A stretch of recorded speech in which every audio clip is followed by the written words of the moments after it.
Bon, il y a exactement 2 ans, je sortais ma vidéo Qu'est-ce que l'Ultra Instinct? Dans cette vidéo, j'avais analysé et théorisé sur ce qu'était l'Ultra Instinct. Et depuis, l'anime DBS s'est achevé avec l'apparition de l'Ultra Instinct maîtrisé pour Goku. Et je vais pas vous mentir, mais en 2 ans, j'ai eu le temps de bien réfléchir sur Dragon Ball Super. Entre un scénario qui en réfléchissant 5 minutes est une catastrophe pour la majorité des arcs, un film qui me donne envie de m'ouvrir les veines à tel point il est le pire de toute la licence, ou encore des personnages qui sont là mais qui n'existent plus dans le scénario. Mais aujourd'hui, on ne va pas parler des choses que j'ai énumérées précédemment, mais des transformations dans Dragon Ball Super.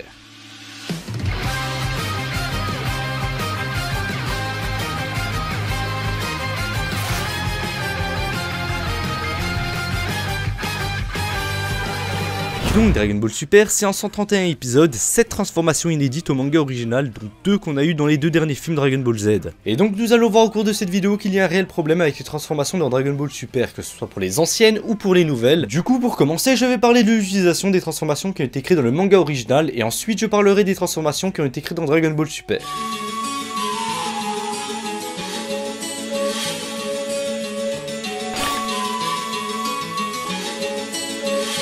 Bon, pour commencer, qu'est-ce qu'une transformation pour moi? Pour moi, une transformation, et dans le cas de Dragon Ball, est un changement physique qui se démarque pour un personnage, ce qui signifie que pour moi, il y a 5 transformations pour les protagonistes dans le manga original. Pour commencer, l'Ozaru, qui est le plus évident je pense. Ensuite, le Kaioken. Alors pour le Kaioken, je sais que c'est plus une technique qu'une transformation, mais c'est surtout parce qu'on a un changement physique pour Goku. C'est pas la technique du Janken qui est juste un enchaînement de différents coups. Là, on a un changement visuel au niveau de l'aura, et surtout, elle multiplie sa force, comme la transformation suivante, c'est-à-dire le Super Saiyajin. Alors pour ce qui est du Super Saiyajin, je ne compte pas les différents stades du Super Saiyajin. Que ce soit le Super Saiyajin Daini Dankai que l'on a principalement vu avec Vegeta, le Super Saiyajin Daisen Dankai que l'on a principalement vu avec Trunks du futur contre Cell, le Super Saiyajin Full Power que l'on a pu voir avec Goku et Gohan à leur sortie de la salle de l'esprit du temps. Pourquoi? Bah parce que c'est comme si je comptais le Kaioken x10 ou x20. En soi, bah ça reste du Kaioken. Et enfin le Super Saiyajin 2 et 3 que je n'ai pas besoin de présenter. Maintenant, comment ces transformations ont-elles été traitées dans Dragon Ball Super?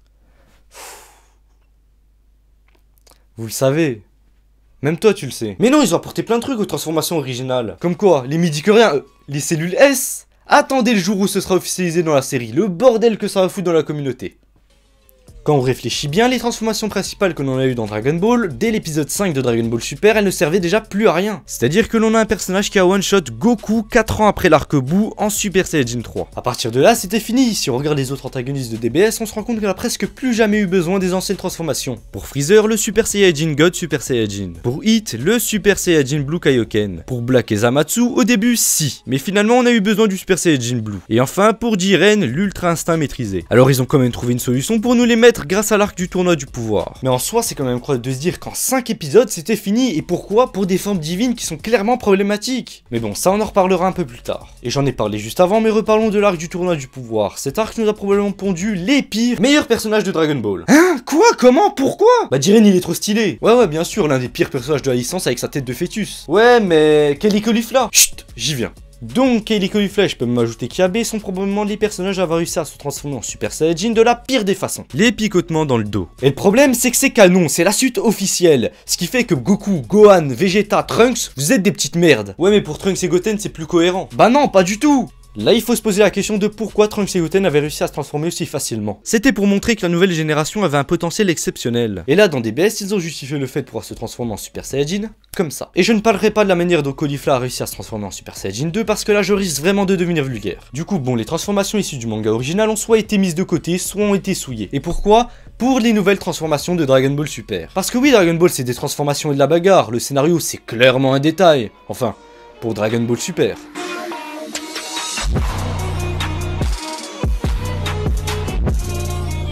Bon, on y vient enfin, les nouvelles transformations de Dragon Ball Super. On en a eu au total 7 nouvelles en 131 épisodes. Pour rappel, le manga Dragon Ball a eu 5 transformations en 519 chapitres. Ouais, mais tu compares des chapitres avec des épisodes. Un épisode représente toujours plusieurs chapitres, donc tu dis de la merde. Et l'animé Dragon Ball Super, il est fait par quel studio? La Toei. Le studio d'animation qui arrive quand même à adapter un chapitre de One Piece en 2 voire 3 épisodes. Alors je sais que les chapitres de One Piece sont assez riches en informations, mais quand même. Du coup, on a du rouge, du bleu rouge, du rose, du vert, du blanc. Et la question qu'on est libre de se poser, c'est quand est-ce qu'on aura le droit du violet ou du orange? Hein? Quoi? Non! Pourquoi est-ce qu'on a autant de manque de créativité dans tout Dragon Ball Super? C'est quand même incroyable, même Dragon Ball GT avait réussi à créer une transformation qui se détachait de tout ce qui avait été fait. Et qui est encore une des choses positives que les gens retiennent de Dragon Ball GT en général. Du coup, on va passer en revue chaque transformation de Dragon Ball Super. En commençant par le Super Saiyajin God Super Saiyajin, et non par le Super Saiyajin God, car on va mettre de côté la première et les deux dernières transformations de DBS parce que c'est pour moi les plus importantes. Donc, le Super Saiyajin God Super Saiyajin. Cette transformation est littéralement devenue le Super Saiyajin de la série originale, c'est-à-dire qu'avant que ce soit l'arc Cell, Boo ou encore dans les films, les Saiyajins se transformaient en Super Saiyajin pour avoir un boost de puissance par rapport à leur état normal. Mais le Super Saiyajin n'était jamais la solution pour battre les antagonistes. Par exemple, le combat entre Goku et Cell. Goku sous cette forme arrivait à riposter au coup de Cell, mais ne prenait pas l'avantage. Donc, le Super Saiyajin God Super Saiyajin dans tous les arcs où il est apparu, sauf l'arc de la résurrection de Freezer, a littéralement le même rôle que le Super Saiyajin dans la série originale. Et du coup on est libre de se poser une question. À quoi ça a servi de nous mettre une nouvelle transformation qui est littéralement la même que le Super Saiyajin, mais en bleu? La réponse est qu'elle n'a servi à rien pour l'histoire. La raison principale de cette transformation est le merchandising. Et d'ailleurs, en parlant de merchandising, parlons du Super Saiyajin rosé. Qu'est-ce que c'est? Bah c'est logique, c'est une transformation que Black Goku a réussi à obtenir après avoir maîtrisé le corps de Goku. Ok, mais qu'est-ce que c'est? Elle sort d'où cette transformation? Bah c'est le Super Saiyajin God Super Saiyajin mais version cœur impur. Non, ça c'est ce que les gens en ont conclu, mais en aucun cas il a été dit que c'est l'opposé du Super Saiyajin God Super Saiyajin. Cette transformation n'existe que pour le merchandising, parce qu'une transformation pour un Saiyajin en plus méchant rapporte forcément plus. Mais en soi, ces deux transformations ne sont que de pâles copies du Super Saiyajin. Littéralement, on a juste changé la couleur, c'est tout. Ce qui est un manque cruel d'imagination. Maintenant, parlons des transformations recyclées, celles qui n'étaient pas canon à la base et qui le sont devenues grâce à Dragon Ball Super. En premier, le Super Saiyajin Blue Kaioken. Cette transformation est littéralement la transformation que l'on avait eue lors de l'arc du tournoi de l'au-delà, mais avec le Super Saiyajin Blue. Et de toutes les transformations de DBS, c'est pour moi la deuxième meilleure, juste après une transformation que l'on reparlera par la suite. Si j'aime autant cette transformation, c'est parce que c'est la réutilisation d'une transformation qui est apparue littéralement 8 secondes dans un hors-série de Dragon Ball Z.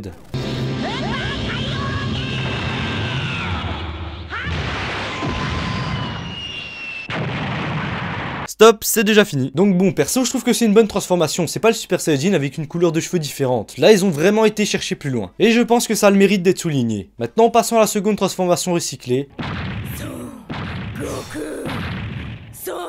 Le Super Saiyajin Berserker de Kale. En gros, c'est Broly des années 90 sans charisme. Et cette remarque s'applique aussi bien pour Kale que pour le nouveau Broly. Mais bref, j'ai déjà parlé suffisamment de Kale et du nouveau Broly dans de précédentes vidéos. Du coup, pour faire simple, la Toei, vous n'avez aucune race. Bon voilà, j'ai parlé des problèmes qu'avaient ces 4 transformations. C'est-à-dire un vulgaire changement de couleur de cheveux du Super Saiyajin 1 et le recyclage qui dans un cas est pour moi pertinent et dans un autre cas l'une des pires idées de DBS. Maintenant, il en reste 3, le Super Saiyajin God et les formes qui permettent à Goku d'utiliser les mouvements instinctifs. Bon, au fait, pourquoi tu les as mises de côté? Parce que pour moi, c'est ces 3 transformations là qui sont les plus problématiques dans Dragon Ball Super. Il y a 7 ans est sorti le film qui avait pour but de relancer la licence, c'est-à-dire le film Battle of God. Dans ce film, le dieu de la destruction Beerus s'est réveillé après avoir dormi 39 ans, car le poisson oracle lui avait dit qu'il allait affronter un adversaire digne de ce nom, le Super Saiyajin God. Au début de ce film, Goku, 4 ans après l'arc Boo, va se faire one-shot par Beerus alors qu'il était en Super Saiyajin 3. Plus tard dans le film, la Z-Team va apprendre grâce à Shenron que le Super Saiyajin God est une transformation qui peut être atteinte grâce à l'aide de 5 Saiyajin au cœur pur et d'un 6ème qui pourra se transformer. Les 5 Saiyajin doivent converger leur lumière vers le 6ème, et c'est comme ça que le Super Saiyajin God sera créé. Après avoir appliqué ce que leur avait dit Shenron, Goku va parvenir à devenir un Super Saiyajin God. Et c'est là où il y a un problème, c'est probablement la pire transformation de toute la licence Dragon Ball. Pourquoi? Bah parce que l'un des messages principaux du manga est la persévérance, qu'il ne faut jamais abandonner et que l'on peut toujours repousser ses limites. Or là, dans ce film, et même dans le premier arc de DBS qui est pratiquement le même, on a besoin d'une transformation pour pouvoir au moins tenir tête à l'antagoniste. C'est-à-dire que même Goku, 4 ans après l'arc Boo, s'est fait défoncer en un coup alors qu'il était en Super Saiyajin 3. Or là, dans ce film, à aucun moment avant que Goku ne se transforme en Super Saiyajin God, la Z-Team va réussir à tenir tête à Beerus. Ce qui confirme déjà le cliché de ouais, il y a besoin d'une transformation pour battre l'adversaire, et surtout le message évident du manga que je vous ai rappelé tout à l'heure, est complètement niqué par cette transformation. C'est-à-dire qu'un Saiyajin peut s'entraîner toute sa vie et ça ne servira à rien. Parce qu'il suffit juste que 5 Saiyajin au cœur pur se tiennent la main et en gros, grâce au pouvoir de l'amitié, transmettent leur lumière à un 6ème pour que celui-ci devienne immensément plus puissant. Et c'est en ça que cette transformation est problématique dans Dragon Ball. En plus, cette transformation est le seul moyen pour que Beerus commence à sentir réellement des coups alors qu'avant il ne ressentait rien. Et c'est d'ailleurs le point commun avec les 2 dernières transformations de Dragon Ball Super, c'est-à-dire l'Ultra Instinct maîtrisé ou non. Le problème que j'ai avec l'Ultra Instinct est similaire avec l'un l'un des problèmes que j'ai avec le Super Saiyajin God, c'est-à-dire que sans cette transformation, la Z-Team n'a aucune chance. Parce que dans l'arc du tournoi du pouvoir, Jiren n'a littéralement ressenti aucun coup de tout le tournoi avant l'apparition de l'Ultra Instinct. Et le problème que j'ai avec ça, c'est que sans cette transformation miracle, ils n'ont aucune chance. Or, dans tous les arcs de Dragon Ball, à aucun moment les antagonistes étaient hors d'atteinte avant qu'il y ait une transformation qui donne l'avantage aux protagonistes. Je m'explique. Dans l'arc Namek, Freezer sentait bien les coups que Goku lui mettait avant qu'il se transforme en Super Saiyajin. Dans l'arc Cyborg, Cell sentait aussi les coups que Goku lui mettait lors de son combat, et c'était bien avant que Gohan se transforme en Super Saiyajin 2. Et dans l'arc Boo, Boo s'en est pris plein la gueule plein de fois. Et même dans l'arc Zamasu dans DBS, Zamasu fusionné sentait les coups que Goku lui mettait avant que Végéto n'arrive. Donc bon, le problème que j'ai avec le Super Saiyajin God et les formes qui permettent à Goku d'utiliser l'Ultra Instinct, c'est que l'antagoniste ne sentait aucun coup qu'il prenait avant la transformation miracle. Ce qui fait que dans l'arc du tournoi du pouvoir, l'Ultra Instinct est une sorte de Deus Ex Machina en fait. Et ça, c'est l'un des plus gros problèmes des transformations dans Dragon Ball Super. Ouais, mais arrête de rager, pourquoi tu te poses toutes ces questions en regardant Dragon Ball? Normalement, quand tu regardes Dragon Ball, t'es là juste pour kiffer. Mais j'adore Dragon Ball, mais c'est juste que j'aime pas être pris pour un con quand une suite donne aux fans tout ce qu'ils veulent, en mettant le plus de transformations possible. Alors après, je trouve que l'Ultra Instinct est la meilleure transformation de DBS, parce que je trouve que l'idée est assez innovante par rapport aux autres transformations.